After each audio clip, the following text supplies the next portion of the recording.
Okay, today we're going to talk a little bit about the actual Vershawn Ashanti Young article, clear up any of the misunderstandings. I'm going to tell you how I interpret it and see if that helps you make any better sense of it.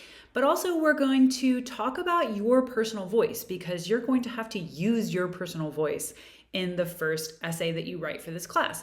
And so we want to kind of connect Young's conversation about students having the right to their own language to this idea of personal voice, and then connect Young ideas about our personal voice with our understanding of how large language models might affect our personal voice. So before we do this, I really would like you to do this because honestly, it will make your first essay better, and it's a requirement for your first essay. So I would really like you to pause the video after I give you this prompt and really actually write this for a second. So I want you to describe your personal voice. Maybe no one's ever asked you how you speak. What is your style? I want you to describe what makes your way of speaking, texting, posting, interacting with friends and family in the world unique. After describing, I want you to give me a few examples of how you sound when you're being totally you. So if you need an exemplar for this, for example, if I were giving an actual LLM an example of my voice, it might look like this. My personal voice, this is me, literally, I was giving it true information about who I am. My personal voice is a little over the top. In writing, I use all caps because I want to emphasize the intensity of what I have to say. When I talk, the gestures and facial expressions I use make up my personal voice. Maybe you've already seen that in my videos. Like, I can't stop doing this. It's a little bit crazy. I'm always sort of wide-eyed and I say yes a lot. I am someone who uses expletives freely and probably too much. I try to keep that to a minimum on these videos. But they just kind of fly out of my mouth as emphatic intensifiers to what I'm trying to convey. When I'm texting, I can go on and on and on. I write a ton trying to describe with total accuracy the way something felt or looked like or came across. I definitely text in all caps, but I'm often hedging when I write or talk. In other words, I'll ask a favor, be like, can you do something? Or I'll invite someone to something, but I never just say, would you do X or do you want to do Y? Instead, I say, so no worries if you don't want to, but maybe it might be good if we could, but no pressure, that kind of a thing. So what I would like you to do is pause this video and I want you to actually write, set a timer for 4 or 5 minutes and write about what you think your personal voice is. So go ahead and do that. And when you're done, return to the video. Okay, so we had 3 purposes for reading, and I want to focus first on this one. What does Young think about how students should be able to use their own language? And here's what I got out of this piece, and I think it's an accurate reading. Fish believes that English teachers should allow for code meshing in their teaching of English. This does not mean that you throw away standard American English, and it doesn't mean that you allow them to write however they want. It means that you allow for them to blend all kinds of dialects and writing into one style.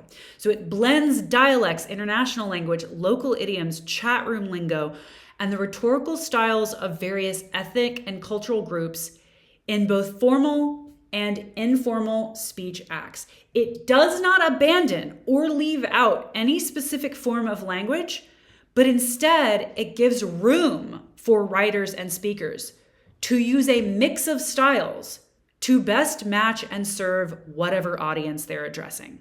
And so basically, he thinks that we should be able to use a little of this, a little of that, and think about what our audience can actually understand, as opposed to having one standard that we're all trying to get to of a certain kind of writing, which is the standard American English that Fish believes we should have. So I want us to say, well, why would Young disagree with Fish? So Fish thinks that there's only one way to write and speak in order to get ahead in this world. And I think a lot of my students say, yeah, that's true. You have to write and speak standard American English. But actually, Young says, you know what? A lot of people achieve success without learning that standard American English. So that's kind of already a bit of misunderstanding would be what Young says. He says, according to a study, a third of employees in the nation's blue chip companies wrote poorly. So obviously they're getting hired. And then he also points out that university presidents sometimes make grammar mistakes and obviously have gotten ahead. So the Harvard president made those grammatical mistakes in his email, for example. So Young points out a problem with Fish's idea there. Fish also thinks that because there's only one way to write to get ahead in this world, that English teachers must teach this way of writing. And Young says, well, this actually beats people down and it makes them feel bad. It gives them a negative self-view if they don't already think or write or speak like this. He says that the narrow prescriptive lens be messing writers and readers all the way up because we all been taught to respect the dominant way to write, even if we don't, can't, or won't ever write that one way ourselves. That be hegemony, internalized oppression, linguistic self-hate. So he says, look, it's actually kind of bad for people to force them to do this only. And he also says that this ignores the really interesting, powerful, and useful rhetoric or language that's not in the dominant or mainstream way of teaching. And he says that there was a linguist, William Labov, who noticed that Black students were ostracized because they spoke and wrote Black dialect. But he also noticed that there was something really interesting in their way of doing argumentation. He said that in many ways, Black working class speakers are more effective narrators, reasoners, and debaters than many middle class white speakers who do different kind of rhetorical moves. So when we teach the rhetorical devices of Blacks, which was his words, William Labov, we can add to the writing proficiency of whites and everybody else. So in other words, some kind of ways that are not the standard American English way of writing and communicating could have some really cool stuff in it that we're absolutely missing out on. So what if we bring all of them together as opposed to saying only this one and none of these, is what I think Young is trying to get at. He also says that, well, according to Fish, students, because there's only one way to write and read to get ahead in the world, which Young disagrees with, and because teachers must teach that, therefore, according to Fish, students do not have a right to learn or use their own specific language practices if that makes them vulnerable to prejudice in the world. And Young responds that it's not language that causes prejudice, according to Young's perspective. It's actually other people's attitudes towards language that causes prejudice. He says, nobody's language, but don't nobody's language, dialect, or style make them vulnerable to prejudice. It's attitudes. It be the way folks with some power perceive other people's language. Like the way some view, say, Black English when used in school or at work. Black English don't make it own self-oppressed. It be negative views about other people using their own language that make it so. So basically, this is Young's response. Stanley Fish says he's appalled at blatant prejudice and get even madder at prejudice exhibited by those who claim it don't happen no mo, and it do happen. He says it actually is a problem. Fish makes himself acquiesce to this linguistic prejudice when he comes saying that people make themselves targets for racism if and when they don't write and speak like he do.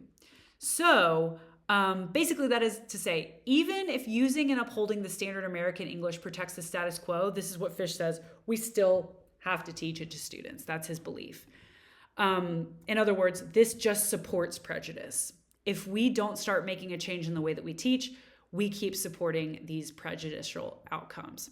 Now, I am not suggesting that you need to believe or think everything that Young thinks.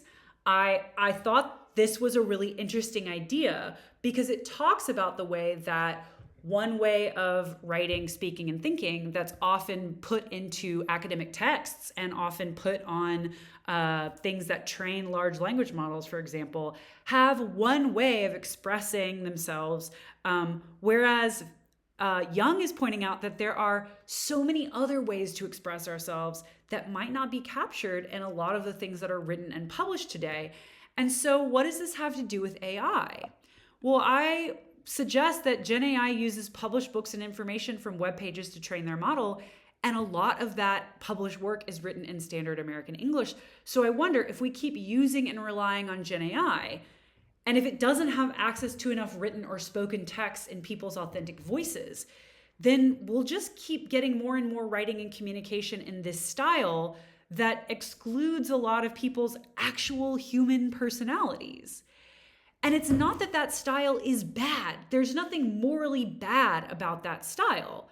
But the way people have used it and the attitudes around it have led in many cases to prejudice and negative outcomes. So, as you consider when and how to use GenAI, you probably should think about how using GenAI is affecting language prejudice. Or, I don't know, maybe that's not important to you, but that's one thing to consider. Also, what does it mean for language prejudice if we have a machine that takes our thoughts and automatically puts them into standard American English? Are there ways that we can and should be infusing our personal voice into GenAI?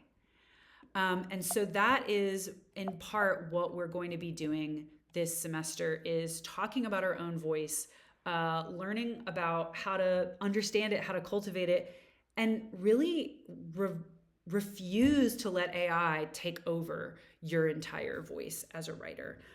So keep that in mind as we continue working on Project One.